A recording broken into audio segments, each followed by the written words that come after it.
We're going to find a way to balance on top of our feet and find a rotation in the knees and torque. Okay. Hey everybody. We are now going to focus on foot placement and how it affects the rest of our body so that we can find a nice balance. So let's start with our feet. And we're gonna just let our arches collapse into the floor. Hopefully you can see that here. So your arches collapse. I want you to look down and see, okay, you're actually letting your arches fall to the floor. So this part of the foot is actually touching the floor. So give that a try. That probably doesn't feel very good. And then let's do the opposite. Let's have our feet go on the outer edges and just balance kind of on the outer edges. And your arches, you'll notice, come up off the floor. Let's just go back and forth a few times. So you're trying to kind of lower your arches to the floor, and then you're gonna go outside on the other side of the foot and kind of on the outer edge. And so just a few movements here. And you guys can see that the way you place your foot, of course, affects your knee. They're connected by a bone, right? So you're gonna start noticing as you move your arches in and out, sort of moving your feet on this inward and outward plane, right? You're gonna start noticing that your knee moves along with it.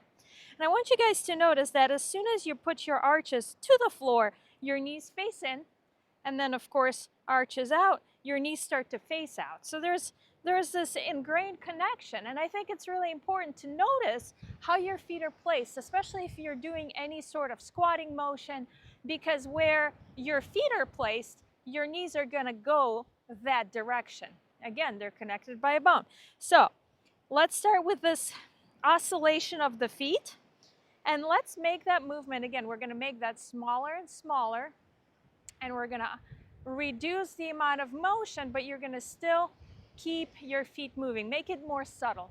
Make that motion more subtle. And as you make it more subtle, you'll start to find the balance point, that equilibrium for where your feet like to be.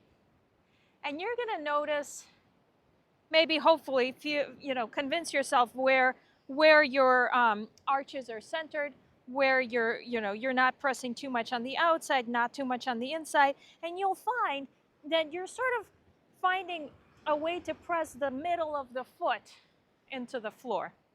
And so as you find that balance point, again, going kind of side to side, you'll find the balance point here. And that's kind of like that centering of the joint. And you're gonna then do a few knee bends, and you're gonna notice where your knee likes to go. And this is where a lot of us will have trouble, because our knees might be, our knees are also affected by our hips, right? So our hips are also kind of determining where our knees go.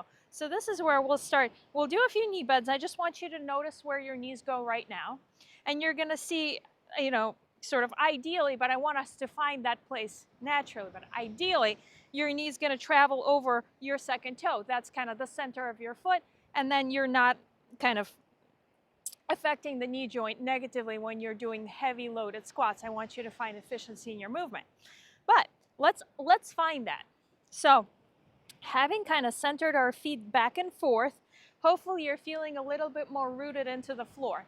Now I want you to find that center point and keep the feet where they are, and you're just going to rotate your knees in and out.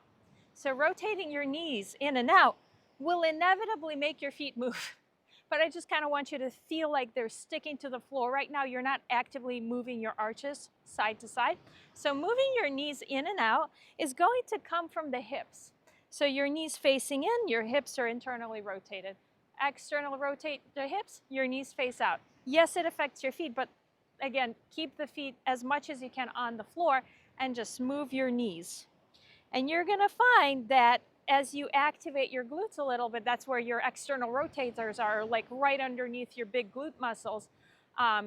You're gonna start feeling, okay, my knees are facing out, my feet are sort of coming off the floor, my arch is lifting, right? So this is where if you struggle with arch support, needing arch support, maybe even you had plantar fasciitis, somebody's told you have fallen arches. This is where, notice how engaging your hips and externally rotating your knees actually lifts your arches and then that's where your knees kind of rotate out. So I want you to feel that and kind of play around with it. And now, having done this again, see if you can find the center point of your feet again and do a few knee bends again and see if you feel a little bit more connected to where your hips are now engaged and helping your knees track over your second toe.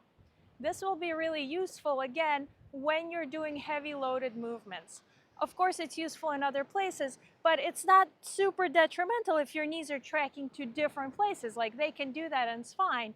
But as soon as you introduce a weight, it is important to find a place where your knees can track in the most optimal, efficient way, so that when you load it, you're actually improving that movement pattern and not injuring the joint, right? So again, there's a little bit of a foot activation that happens, and there's a little bit of a hip activation that happens, and that's what's going to ultimately allow your knee to track in the most optimal position.